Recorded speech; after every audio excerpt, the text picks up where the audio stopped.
welcome back to the EPS podcast, where everything is a primary source. I am Eric Paul, and today I'm joined by Andrew. Just like our very first full episode, I realize the first episode is a word about primary sources, but the very first episode that we recorded on breaking down a primary source was 1989's Batman. So welcome back. Hey, everybody. It's so nice to have you here. And honestly, I think there are some comparisons between Batman and what we're going to be talking about today. Different identities. And I've even had people talk. I've read a thing about how the character of Jay Gats does sound like a Batman villain. And I think may have been one, Gats like a gun. So what we're going to be talking about today is the cover art to 1925's The Great Gatsby by F. Scott Fitzgerald. So we're going to, of course, at some point or another, talk about the story itself. It's going to happen, but we're trying to focus our best on the design concepts and the graphic art of The Great Gatsby's iconic eyes. And so the celestial eyes painting. A few months ago, I was with my wife walking around town, and we looked into a bookstore window. The bookstore was closed, so it's just kind of taking a look through the window and see what they had on display. And I saw a book of The Great Gatsby, and it had a completely different cover. It was the grille of a 1920s car, and I know that cars play a major role in the storyline. They're almost characters in their own way in the Great Gatsby, but I couldn't help but say to myself, like, of all the covers in the world, I think that this one, the Francis Cugat or Cugat painting, is one that can't be replaced. Do you feel the same way about this cover? Yeah, it is weird that, like, I am. This goes against typically I love new stuff, and I like cover songs, and when someone takes something original and kind of mixes it up, I like that concept. But I think there are certain things that are sacred because of their meaning, and this is one of those things that, like, every time I've seen a new version of this cover, I've just been let down, because it feels like the goal is not to capture the meaning or connection with the novel, but more just to take basic elements of the novel, superficial understandings of the novel, and make it visually attractive so another person will want to pick it up. Or, for nerds like me who are constantly getting new editions of things, just to pick up yet another one. So for example, this kind of is a perfect time for this. The graphic novel version of this novel just came out. The past couple of years has been a lot of interest in taking classic literature and giving it a go, in the graphic novel form, because for years that had been kind of like, I don't know, almost like low humor. I remember as a kid watching the film Major League, and there's a great bit where Tom Berenger's ex-wife is trying, she left him because he wasn't cultured enough, and so he's trying to, like, up his culture by reading the classics, but of course he's reading, like, the 1960s comic book version of Moby Dick. It's meant to be a humorous take, because they were just these simplistic versions, whereas the new ones are indeed, they are actually worthy, maybe not successors, but additions to the mythology. And so, long story short, I'm looking at the cover for the graphic novel version, and aesthetically, it's got the 1920s aesthetic to it, but you look at it, it's a pool party at Gatsby's. There's a guy playing the violin. There's people kind of lounging about as they do in Gatsby, but there's just no insight into the novel. It's purely the 1920s kind of rich dilettante aesthetic, as opposed to what the original. I wish I knew how to pronounce his name, Cugat. I'll have to look it up. That painting, there's so much to talk about there that my students and I end up talking about that at least for almost one whole class period. Yeah. And I feel like any later editions have just lacked what that one just intrinsically has. Yeah, because I mean, like you said, I do technically, because I like the story so much, I'll pretty much appreciate any cover art. Yeah. But I'm looking at some of the examples, including the most recent one, the graphic novel one, but some of them, and all of them, are reflections of their own individual time period. And so technically we could probably make a podcast just Great Gatsby cover art the podcast and cover each one of them, no pun intended, to decide what they say about each era, because you can see the ones from the 80s where it looks like the same kind of covers like Sweet Valley High or the Babysitter's Club, like those very, realistic image, portraiture kind of things, or like those images, where there's some that are, from the 30s or the 40s, which are Art Deco in their own way, not that this one is, this is the definition of Art Deco, but and then there's the ones that every time it comes out in movie form, including the most recent movie, they have just the movie poster as the cover art. So that's very clear that they're just trying to demonstrate that the story is still relevant. And look, they keep making it into Hollywood pictures, so you should like it. But to me, this one is so incredible because of the story behind it. It's not as simple as somebody said, all right, give me the gist of the story and I'll draw you up a picture, or the luxury that the other artists have had is that as time goes on, this thing has become much more the classic piece of literature. And so they have so much more to work with as far as, all right, this story, so let me just paint a picture on the cover of the book so this is the right one. In some versions, F. Scott Fitzgerald's name is bigger than the title. So then it is. But so anyway, this one, the first question with any primary source, and what we're trying to figure out is, what does this tell us about mid-1920s American society, culture, economics? This is the very reason why the book itself is chosen in so many high school settings to read, because it is a perfect primary source of 100 years ago. It's an ultimate 1920s thing. So what material is this made from? And the paint, the canvas, the paper, all that stuff, that's of course to be understood as that's part of the material. But in this case, it's the book itself. The story itself is part of the material. And one of the things that the artist Cugat had at his disposal was, and he wasn't a book designer by trade. He was a graphic artist, but he wasn't somebody that made a career. This is the only book cover he ever did. Before or after. And he has this story that he gets into. He starts reading on the Ash Heaps of Millionaires, which was one of the original titles that Fitzgerald was working with.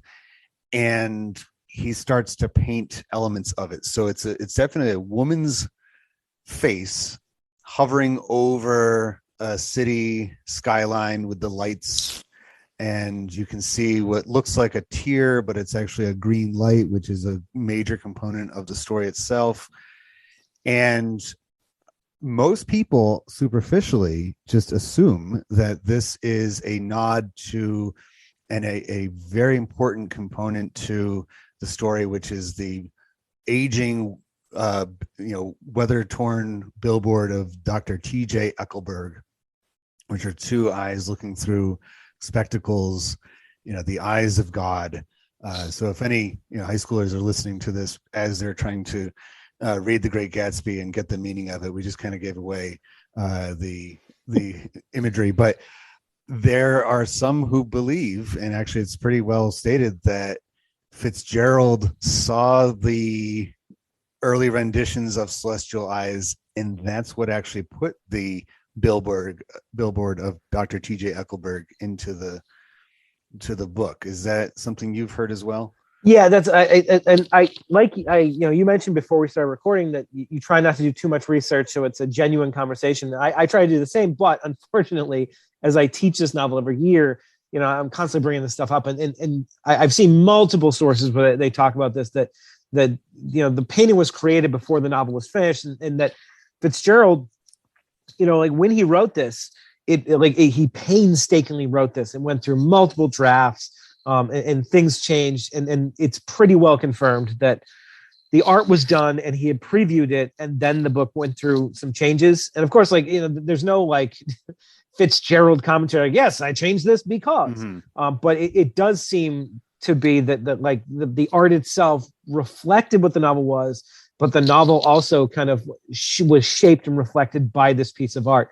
which, like you mentioned before, it's not the normal process. The normal process is a book goes out, it goes to the publishing company, and they edit it, and then they hire someone to do a cover. They have an in-house person who does covers. I actually found a couple of years ago when I did this, I found an article on Vox that was kind of just like acknowledging the iconic nature of this cover, and then kind of looking at like how do you go about redesigning this, because that's what ends up happening when you contract out. That eventually the publishing company loses rights to that cover. They need to update it, and there's an urge for them to update just so to get more bookstores to buy it. Maybe update it for the era so more people will buy it because it reflects the aesthetic of the time. And looking at those other covers, and I've just now pulled up just a whole host of them. They just like you mentioned before, that they're reflective of when they're made and the art style, the art material. But none of them really are able to capture much more than like the grill of the car. There's one with Gatsby wearing one of those kind of 1920s hats, and it says F. Scott Fitzgerald on the top, and we don't actually see his face. I think the most recent one I found is a kind of a gatefold cover that looks. It's got the green light on one of the inserts. It's got the Great Gatsby written almost kind of looking like buildings and gardens. And then on the back is a tipped over champagne glass and a martini glass still standing up. So those more recent ones have so much more. It seems like they're having a lot of fun with it. Yeah. I remember you turning me on to some posters a couple years ago. There was a poster maker, and I'm sure you know the name, I don't, but there's a particular movie theater, I think in Austin, Texas. They show older movies, classic movies, modern classics, and they have a graphic artist who comes in and reimagines the posters. And a lot of them are very Art Deco in their design. And so it adds a fun, he probably has a great time thinking about what can I do with these movies. And in the same token, I think a lot of the modern cover artists are probably saying, what can I do with the Great Gatsby? It can't obviously just take the Celestial Eyes one and just redo that. His can't redo it. So let me find other themes from the story and illustrate that, or what are the aspects that the reader, the audience I'm going after, what would they get the most out of?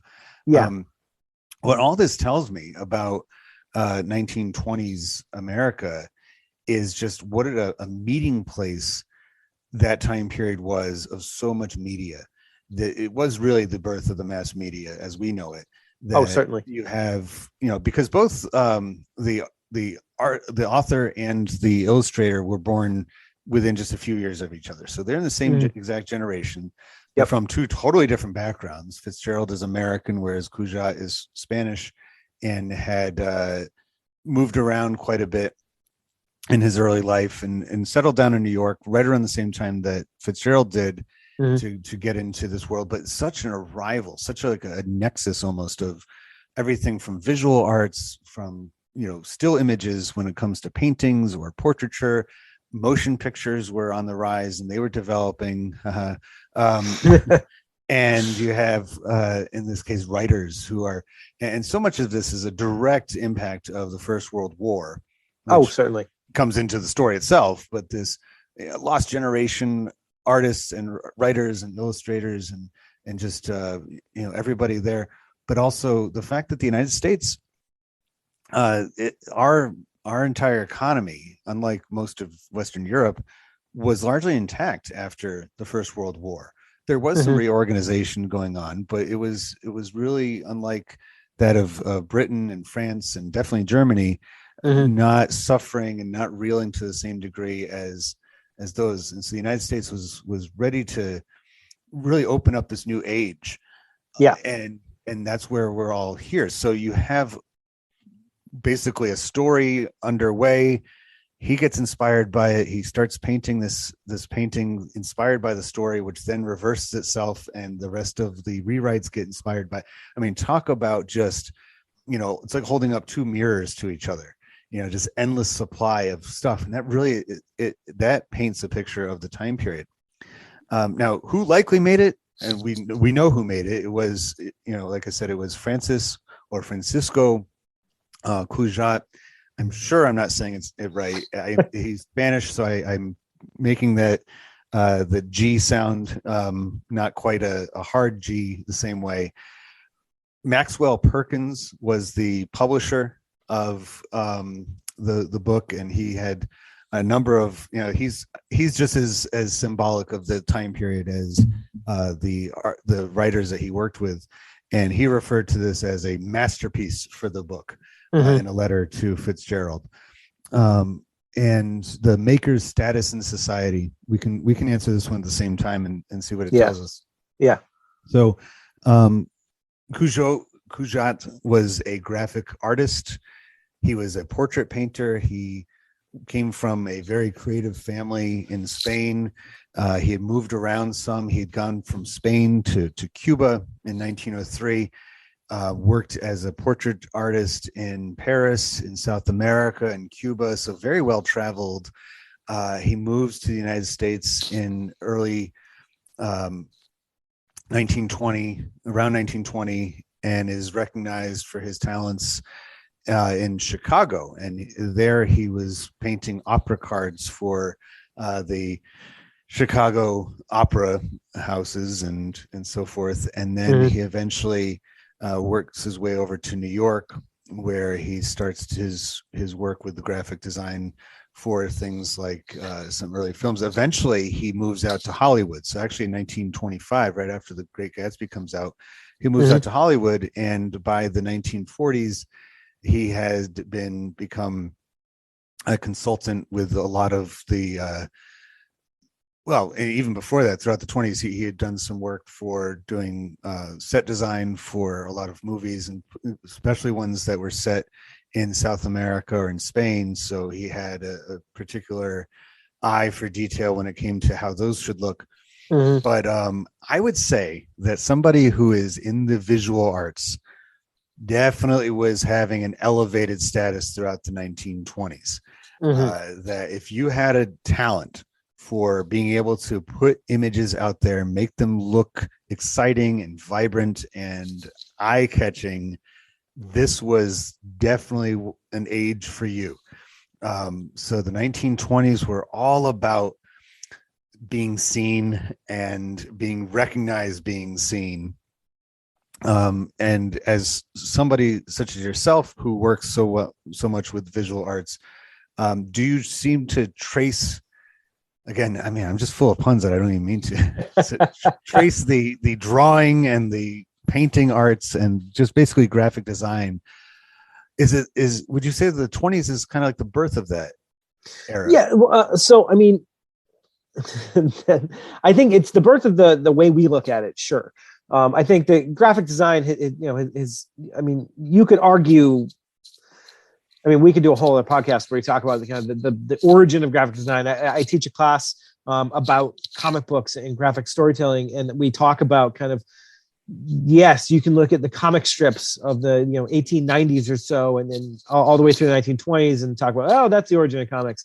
But you can date it even further back. The first class, we literally talk about the Lascaux caves and things like that. And so, like, I think in one sense, you're absolutely right that the 1920s, in terms of graphics design and that meeting point between different mediums and genres and things like that, really, as far as we understand it, it dates back to the 20s. And as an English teacher, I look at it, the 1920s is such a special era because there's a global connection that, like, you can connect to World War I, you can connect it to the stock booms in the 20s, and eventually the crash and the depression, the Dust Bowl, and all this stuff. All of these things kind of swirl together to get this interconnectivity between different mediums of art and expression. Like we have all these American expatriates who are floating around Europe and France and Spain, meeting these artists who, like Cugat, or however you pronounce his name. Francis C. Yeah, old Francis C. There you go. It's funny to even think about how it's a chicken or the egg, like what came first, what influenced what on the macro level, just all these artists and writers and musicians, and on the micro level of Gatsby itself. Like if you look at Fitzgerald himself and his history, clearly his own experiences are just littered throughout Gatsby, right? The like, it really is a semi-autobiographical look at himself, his own experiences, his own anxieties. But it's also clear that there was some connection between this piece of art and where the story eventually like went. And so I think that's one of the reasons why I regard this cover so highly. It's not just about Gatsby and its connection to that. It's also so indicative of the time where, yeah, the art style does reflect 1920s, but there's more to it than that. That there's such a historical connection between all these things. And I think after this podcast, I'm going to go and I'm going to look at the other covers for other books of the time, Hemingway and things like that, because I feel like there's something there that is just important. That like, it's so reflective. Yeah. I mean, I did look up cover art for some of Fitzgerald's cronies like Hemingway and The Sun Also Rises and A Farewell to Arms. Yeah. Their cover art, and I don't know if it was just the quick sampling that I took, but their cover art it looks nothing like this one. It's very simple. And I mean, this one's simple too, but it's also involved. I mean, but it's just like. But I mean, sorry, God. It's not quite the same. For some reason, this one does separate itself so much more. Yeah, because of its, I don't know, just something about it. It draws you in. It's whereas the other ones really don't. It's just kind of like, oh yeah, there's a guy on the cover of the book, and even the previous one, Fitzgerald's his first book in 1920, This Side of Paradise. Yep, has a very simple, very just kind of narrative. Like here's a man and a lady, and and well, that's why I was saying that this cover is so special, because I think those covers reflect the art of the time and the basic, kind of feel of the time, I guess. Yeah. And like, especially if you look at Hemingway's, you're just like, oh, that makes sense, right? Like the Hemingway is this no proof writer, like literally has these short, choppy sentences, and you look at the art, you're like, oh, okay, so it's just like a basic pastiche of the novel. Yeah. There's no deeper connection there. It's like, oh, Sun Also Rises with some basic imagery. There you go. Yeah, here you go. Whereas maybe it's because of how personal Gatsby was to Fitzgerald that they felt comfortable getting an outside artist to like create an actual piece of art. Or I would love. I have so many days where I'm like, I wish I had a time machine and a Harry Potter-esque invisibility cloak just so I could fly on the wall, see these conversations. I'm sure more often than not, I would just be disappointed, like I've been working on my time machine in my garage for a while, missing a few parts, but I'm Flux sure we capacitor. can find a way. Yeah. If you work on the invisibility cloak, I'll work on the time machine. We'll go. Well, I've always loved, time travel movies and stuff like that. But I've always in the back of my head been like, there's no way that I'm going to meet like Teddy Roosevelt and he's going to live up to the character I've created in my mind, that he's just going to be a letdown. There was actually, I think it was a TV show on Fox a couple of years ago called Making History. And the premise was a moron creates time travel and is traveling back to the Revolutionary era. And every single person is just a disappointment. They're all like just as dumb as we are, just as like, brutish and stupid as we are. It's just over time their legend it's been built up so much. Yeah.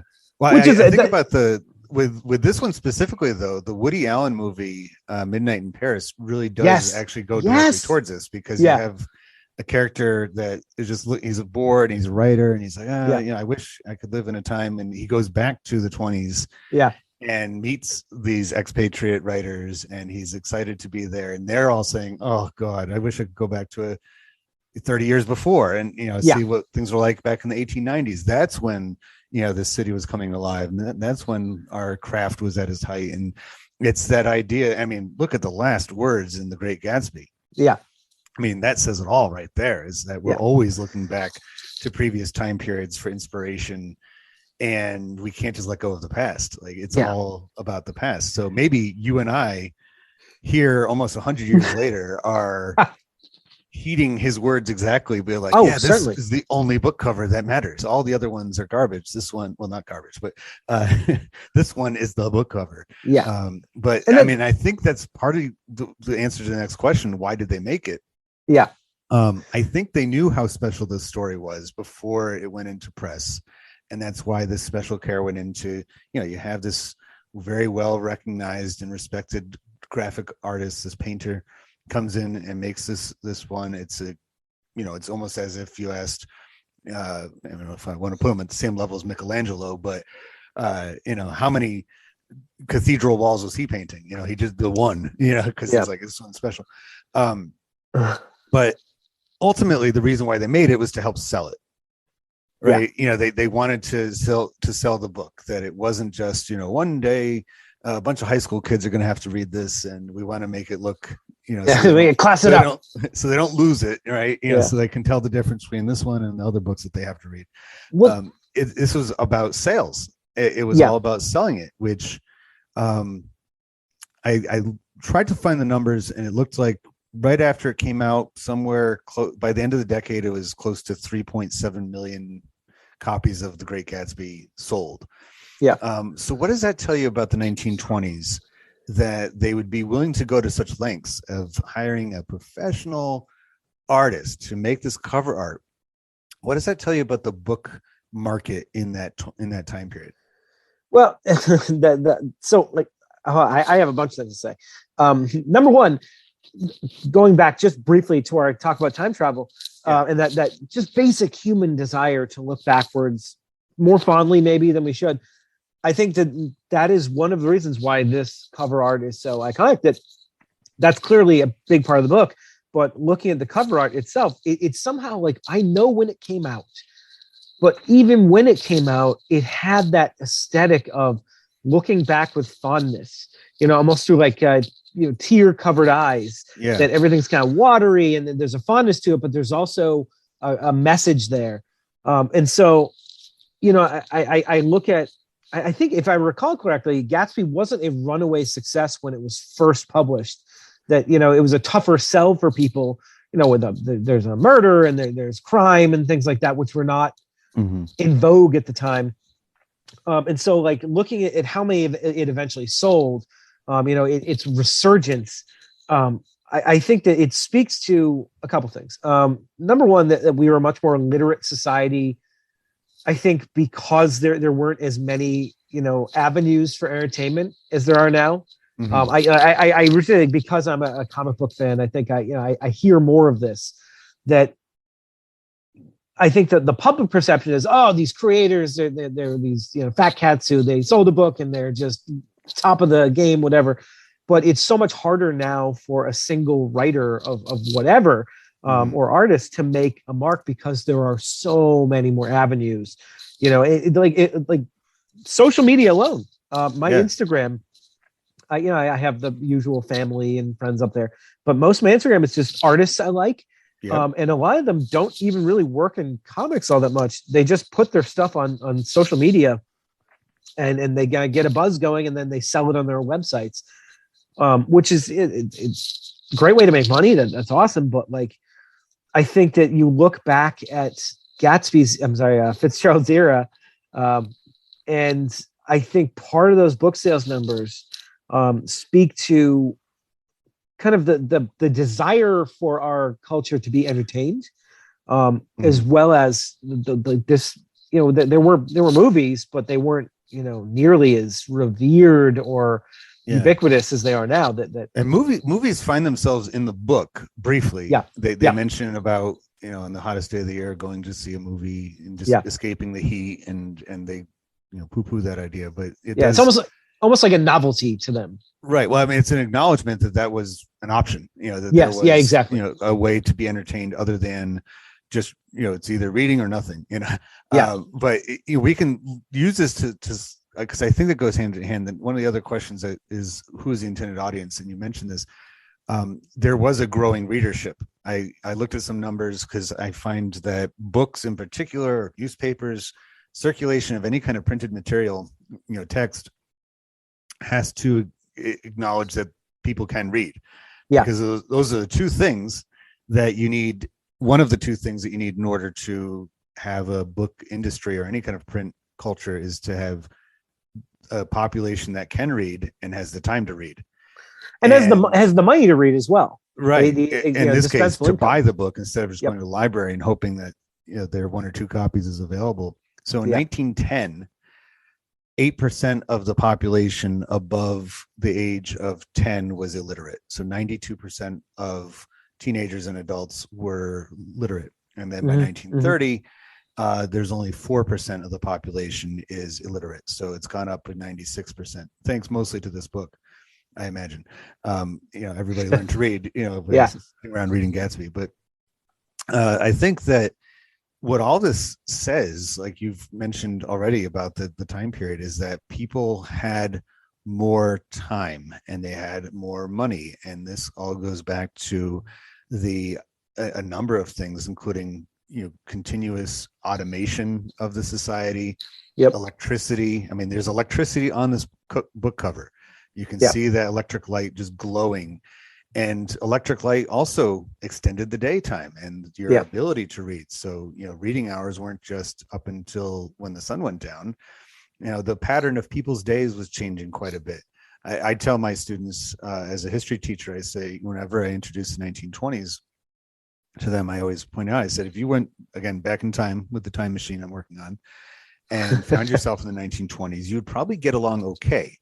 That you would understand the lingo, you would be able to, the infrastructure of the country was coming together. There were telephone lines going up and down next to paved roads that were getting better and more car conducive.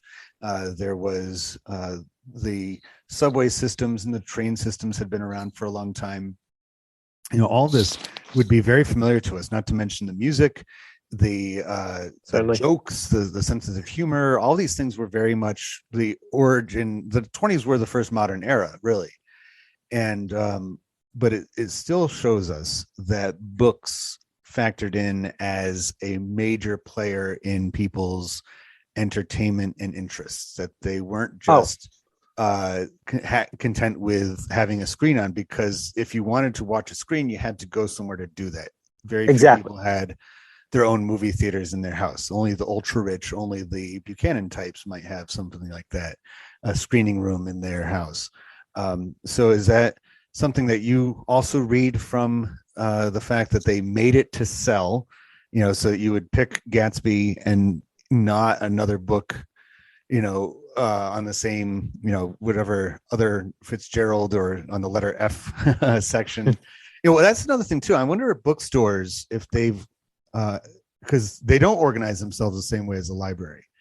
My librarian wife used to say that oftentimes people would come into the library in this age where bookstores, like those big bookstores like Barnes and Noble, have been existing for most of our lives, that they come in, they're like, well, where's the, this section, or where's that section? And she's like, well, we organize things by the Dewey Decimal System here, not by the topic necessarily. I mean, it goes by topic, but it's not.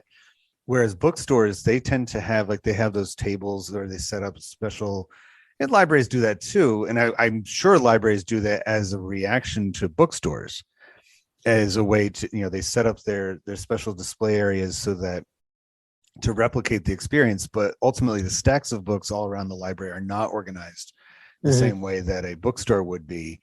And because there's an exchange of money that the bookstore is trying to sell these things so they can keep their lights on, and so forth and so on. So do you feel the same way, that the reason why they put so much into getting this book to have this cover that it does, does that tell you something about people's spending power of the era?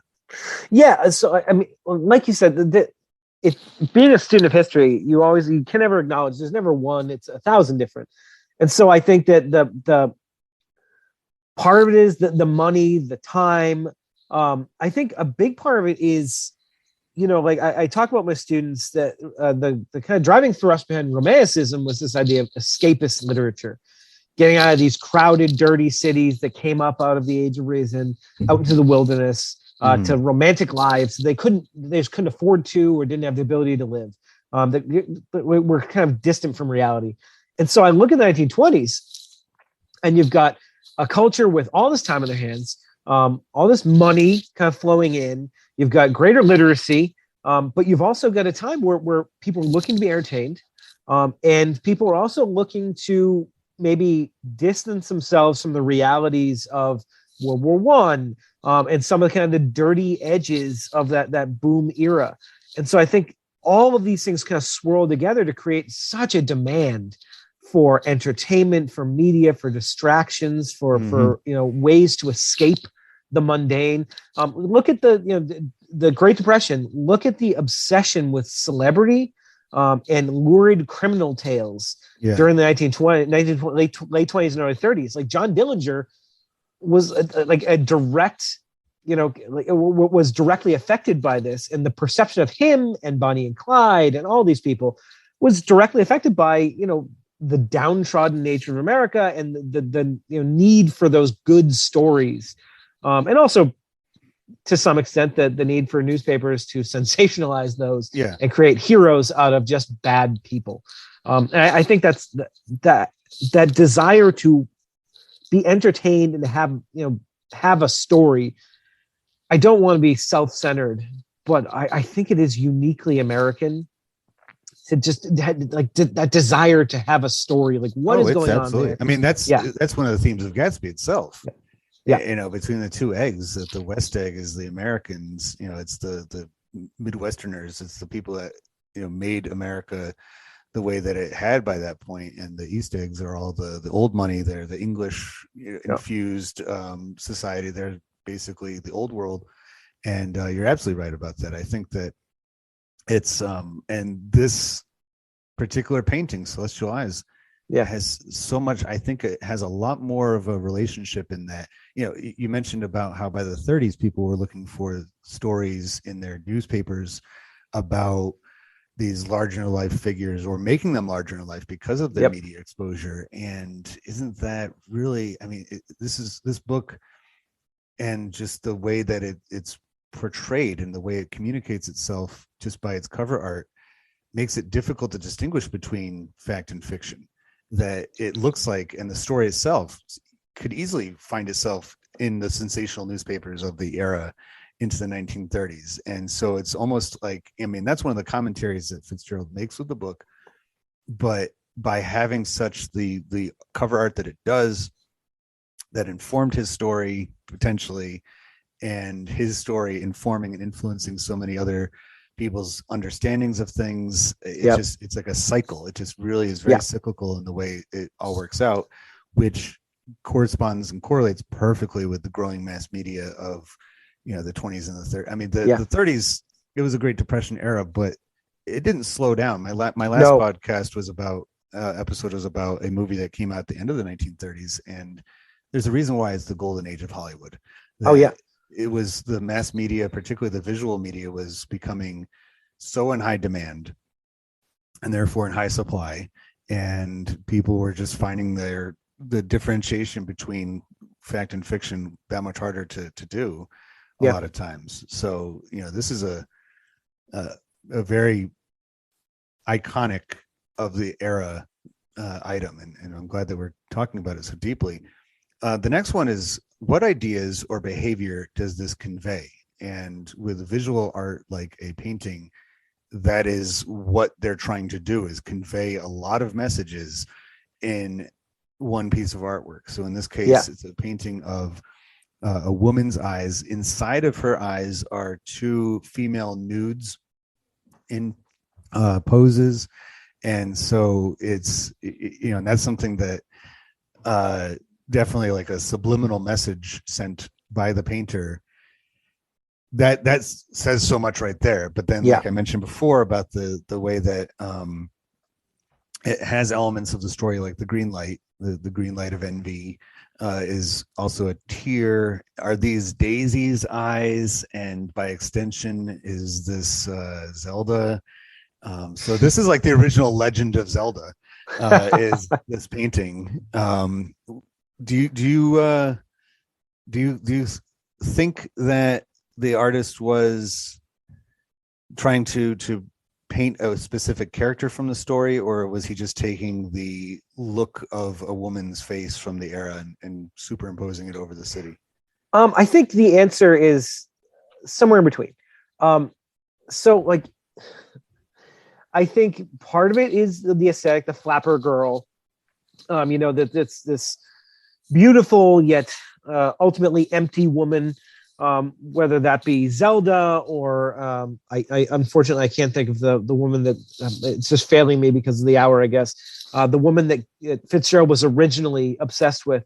I think a lot of this kind of all swirls together to kind of create this figure that can be all things, that can be reflective of the time, that can be reflective of individual characters in the book, or of kind of the insights that Fitzgerald has. And maybe that's why it's so successful is it can be so many things to so many different people. I even look at the lights on it, the green light as a teardrop, it's so metaphorical. But like, if you look at the cover, the lights at the bottom, you're looking at them, they can be so many different things. They can be a city. It almost looks like if you see a fair or a circus or an amusement park, Coney Island kind of. Exactly.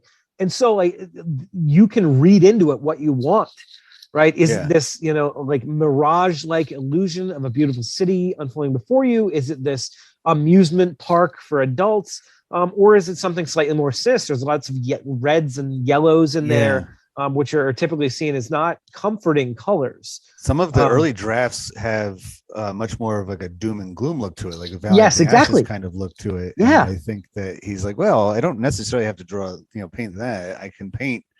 The whole book is about superficialities. So he paints something that on the surface looks straightforward. Oh yeah, that's a city. But when you start, especially on the left side where you have what looks like a Ferris wheel. Exactly. Yeah. It's very much like, oh yeah, maybe it's not actually an amusement park, it's a city, but isn't the city for these people in the age group that they're, like an amusement park for them. Exactly. Constantly. So absolutely. And it's almost, so when it comes to the behaviors and ideas, it's almost like the artist, Francis Cugat, was like, thank you for painting or for writing such a illustrative book with so much depth in its simplicity. The book is not super long. Nope. It's not incredibly, I think that and I'll include myself in this. When I was in high school and I read it, this was one of the first books that I really understood symbolism. I really, was able to wrap my head around the way that he uses everything from geography to technology to get across a larger idea. And I felt like I was like, yes, like great success. Like, this is like awesome. I never actually said great success when I was in 11th grade, but the idea was just like, it was almost like a lob and you hit a home run. It's like you didn't hit a home run off a 95-mile-an-hour fastball, but you still hit a home run. Exactly. By cracking the code. Cracking the egg. But so it's almost like when he took on this project of painting the cover art, he was like, thank you, because now I get to do an equally seemingly simple picture, but just totally full of, because it's a seemingly simple story. Yeah. But it becomes, the more you read it, and the second time you read it, the third time you read it, just the layers of it. And this also has layers to it. Well, that's,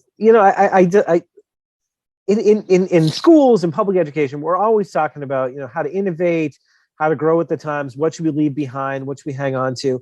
And there's this big thrust to like, just let the kids read what they want to read, or just read modern stuff. And I do lend credit to that. Like, you do always want to kind of keep growing and be open to change. But I look at Gatsby and I look at the cover of this, and one of the reasons I keep fighting for it is, like you said, this is, for a lot of kids, this is the first time where they read something and it clicks.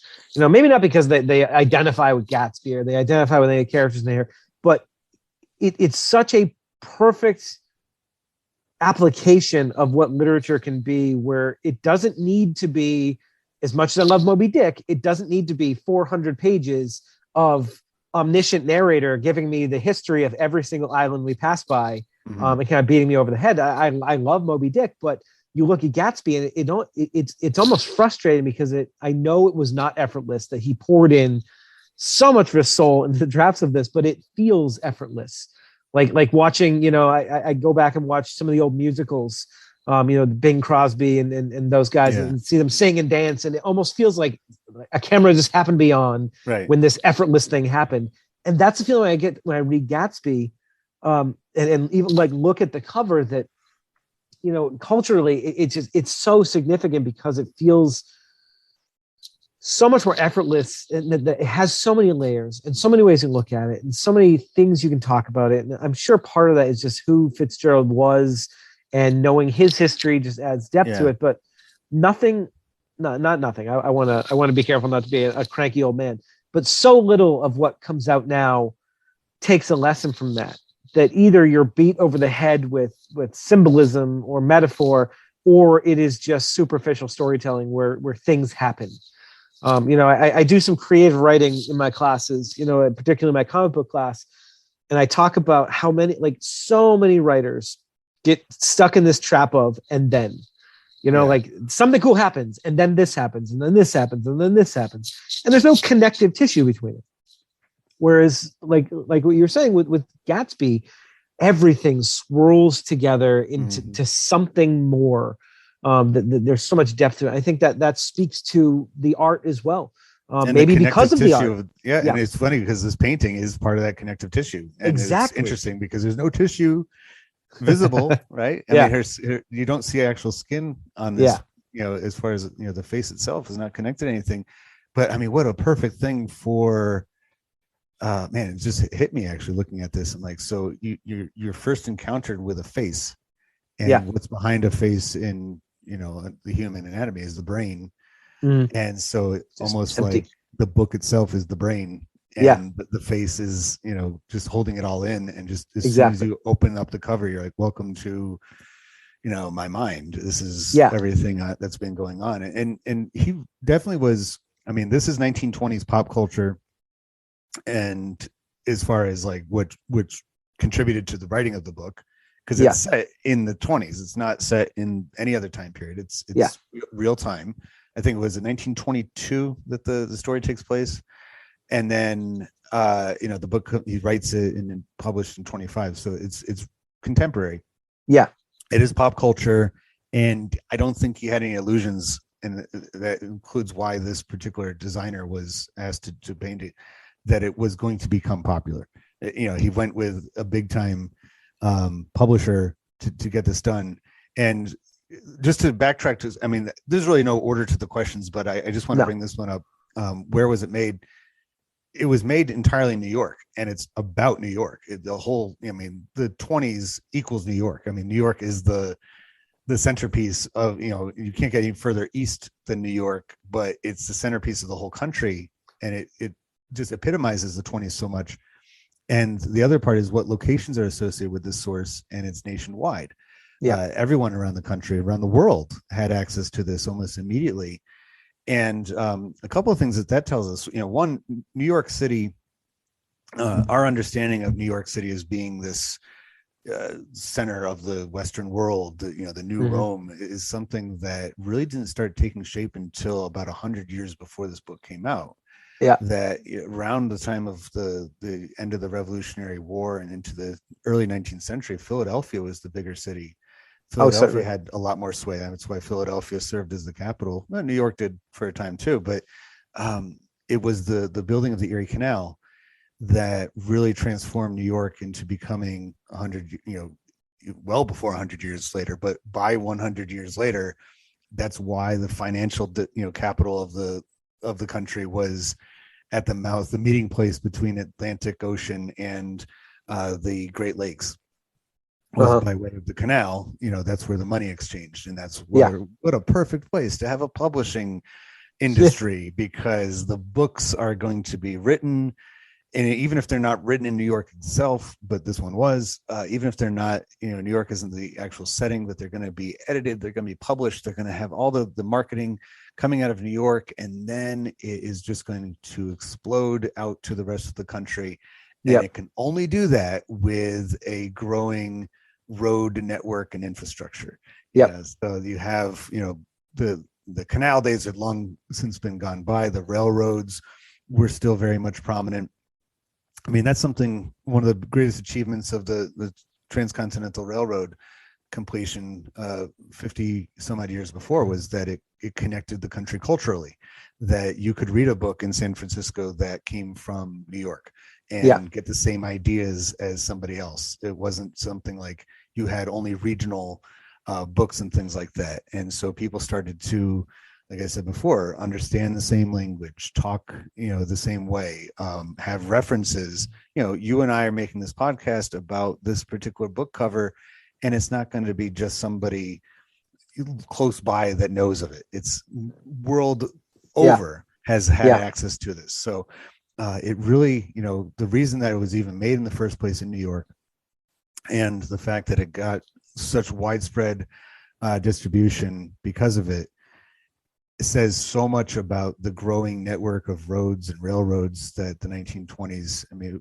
it's by no coincidence, but end of that decade, you had the U.S. highway system had been formulated, and Congress was spending money putting together a organized way that cars and trucks and everything else could drive around the entire network of roads throughout the country, and alleviate the traffic and make it much safer, something that was going to become even more defined about 30 years later with the interstate highways.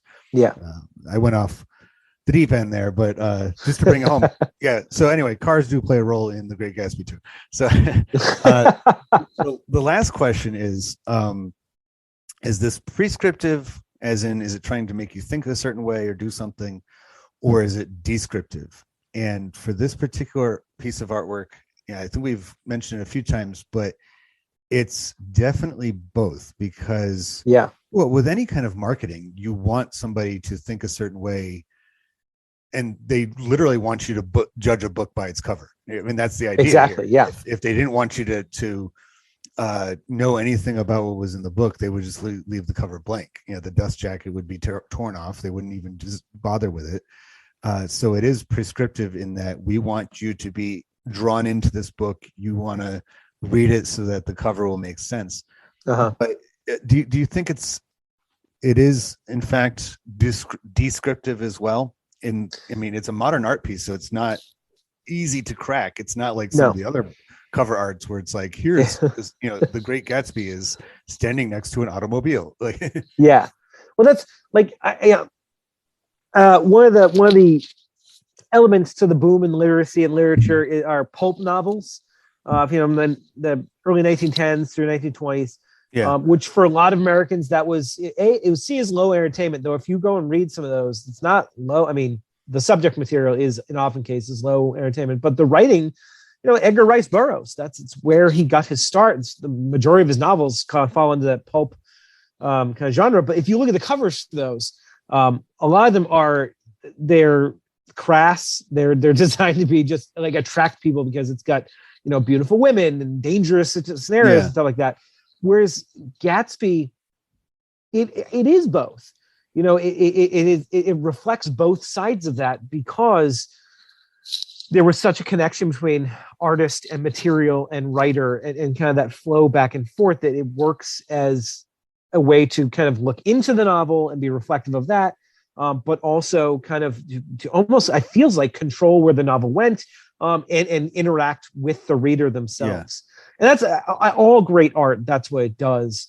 It tells a story. It reflects who created it, the time in which they created it, the subject material, but also creates a discussion within the viewer, and creates emotions within the viewer. And I think that this, contrary to what most art or cover art is, this one does exactly that. And it came together so organically too, which I think says so much about how this age was the beginning of all this. I mean, my point of reference for most of the publishing world comes entirely from the movie Elf, where you get to see the inside of how they make children's books. And I do know a bit more about the publishing industry beyond that too. But my understanding, like you were mentioning before, is that a lot of times it does reflect any other corporation, where it's like, we have this department the art department will take care of this, and then the Yeah. editing department will do that. And there's really not that kind of, we like to think that there is a lot more synergy in companies in the modern era, but a lot of it, you can have an entire picture book done where the artist will never meet the illustrator. Exactly. They have no communication, that the illustrator just gets an assigned, you kind of picture them as sitting side by side in a nice little rustic, cabin in the countryside somewhere, and let's write our book together. And as the writer is, on an old typewriter tapping away, you have the illustrator painting, and yes, this is, but it's nothing like that. It's very much, very machine-like in some ways. It's like production, where they just get these contracts out, but with this one, because it was in the opening stages of what would eventually develop into what I just described, as the opening stages of it, so much more organic. Yeah. That it's like the first time around with something like this, it's going to be the best one, where it wasn't just, all right, go down the hall and, get old Frankie C, he's our best illustrator. He's going to whip something up. Your picture, your book with the eyes and stuff, that he's going to come up, he's going to work that up. Well, that's how you get covers with just like the grill to Gatsby's car, which is a part of the novels, to be certain, but it's not. There isn't a conversation there. There's not depth. It's just it's like if you see covers to the DVD version of Jaws, you have the iconic picture, and like some have the original poster where it's the deep water and the below it, but like some of them are just like it's like a fin. Occasionally, I do like this is such a weird avenue to go down, but I do like to look at cover art for like DVDs and stuff like that when they're released in other countries. Yeah. The translations are always kind of funny or weird or idiosyncratic, or in some cases like better. But the art they choose to use, because I think there's licensing issues.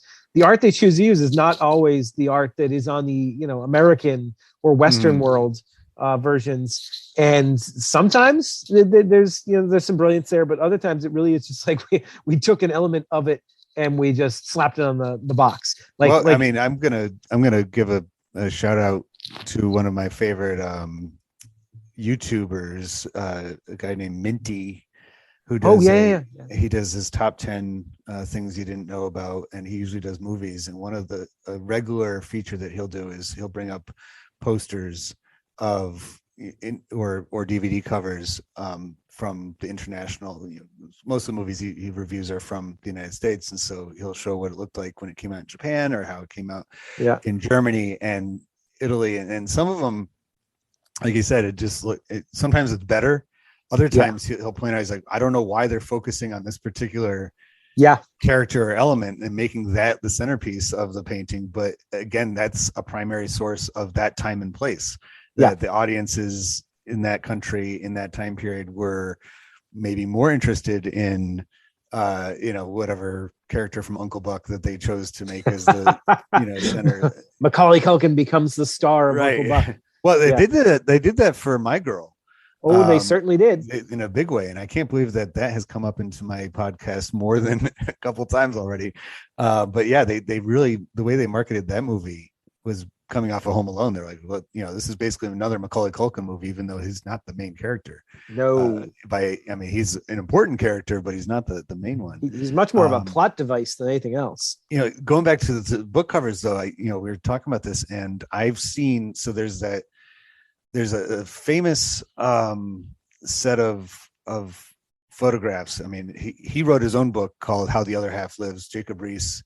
His 1890s lecture turned photographic journal in a book, where it's that famous photograph of an alley in Skid Row where you see all these various characters, kind of figures standing off and looking at different phases of up to no goodism, kind of looking back at the camera, and so that was incorporated into his book. So it makes sense when that is on the cover of different versions of that book. But I've seen that I've seen that same photograph used for the Gangs of New York, which is a book that uh, eventually inspired in some ways the Scorsese movie Sort of. years later. I mean, it's just a documentary chronicle of, so my copy of The Gangs of New York, the book, has that photograph on it. I've also seen it on the cover of Maggie, A Girl of the Streets.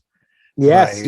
And so it's like, and the way they just kind of like, okay, so this is about 19th century, late 19th century New York. Go, just like slap that picture up there.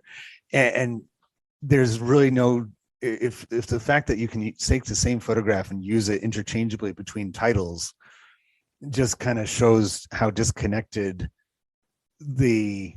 especially with the what do you call it when everything's fair game, copyright laws. When the copyright's expired and it becomes public domain and fair use, that you can just I'm sure that photograph doesn't have the copyright anymore or whatever, and they can just use it, and it just kind of peters out. But with this one in particular, it really is so much of a both prescriptive, descriptive, and shows us so much about the time period. And is there any last words that you want to say about The Great Gatsby's book cover, The Celestial Eyes? Well, I just want to touch back just briefly what you were just talking about. Like this cover on so many fronts is the exception, not the rule. You look at the publishing aspect. The rule is no, the publishers just they get in-house artists, just slap something on it, and it really is. It's rarely that we get something like this. I was just watching The Man Who Invented Christmas about Charles Dickens writing A Christmas Carol, which I love the movie. I'm not exactly sure how factual it is. Though I know there's a book that I have yet to read that kind of covers the material, but a big part of it is he wants illustrations to the book because you kind of need those. And his publishers they just have like an average artist that they just use routinely. He's, no, it must be this person. I'm like, what? Are you kidding me? Like, there's no time to do this. The end of the night, he makes this big point of, no, I'm going to go make my case to this person, and it's a turning point in the movie. And I think Gatsby and the cover, I'm sure it's not as dramatic as that, but I think it is documents like this where there is care and attention, and it's so intertwined with the material, the people, the history, the demand. That's why you have this podcast to talk about stuff like that, and that's why it is a part of our national identity, a part of our global identity. This book is it's printed. I don't know how many countries, but I'm sure a very good deal of them have had access to this book, and it is iconic. It's why they keep making movies out of it, and why it's taught in so many high schools and discussed and keeps getting brought up in the national discourse. That it's the exception, not the rule. It's just a significant contribution. It probably is one of the most hinted at or referenced in other pop culture I mean, it's a sure thing that if you reference some kind. I was just watching two of my favorite comedy shows both start with the title King of. So there's the King of Queens and the King of the Hill, and I was just watching episodes of those recently where Hank Hill and King of the Hill is hoping to save up money to buy a new patio set from the Gatsby collection, and it's by the end of the episode he finally gets enough to buy two of them, including I think it's the Buchanan recliner or something like that, and it's like this 20s-esque looking thing, and then the other one is and it makes sense for the King of Queens considering that Queens is a component in the story that there's a few references to it, including one where he is unsure what it's even about because his wife Carrie really wants to read. She gets laid off, and so she is like, I finally want to do something with my life. Like, I just want to take some time for me, and I've never read The Great Gatsby. I want to read The Great Gatsby. And so later in the episode, he's like, well, I mean, The Great Gatsby is a magician, right? And she's like, well, like, what are you talking about? He's like, well, that's why he's the Great Gatsby. He's like, that's what I assume. He's like, yeah. Never read it himself. But it's references like that. I mean, it's funny because they assume most of the audience either had to or on their own volition read this book And yeah, they're able to get that kind of low humor joke that he is because a lovable buffoon. Becomes such a part of our. Yeah. And so just from that simple walk down the street a couple months ago where I took a look in the window and saw a very recent cover of this book, I said that is not the Gatsby cover that should be there. No. It really ought to be some version of Celestial Eyes because it is both descriptive, prescriptive, and such a perfect symbol of the time period. So I really appreciate you taking the time. Hey, thanks for having me about this, and I hope it's not the last time because you and I certainly not have some really great conversations, whether it be about 1989 Batman or in this case 1925 Celestial Eyes, the cover of The Great Gatsby. So thank you again. Hey, thanks for having me.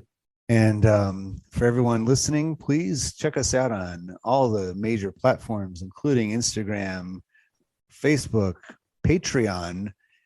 Just recently, if you become a Patreon patron, there is some good stuff for you. First tier, you can get a sticker.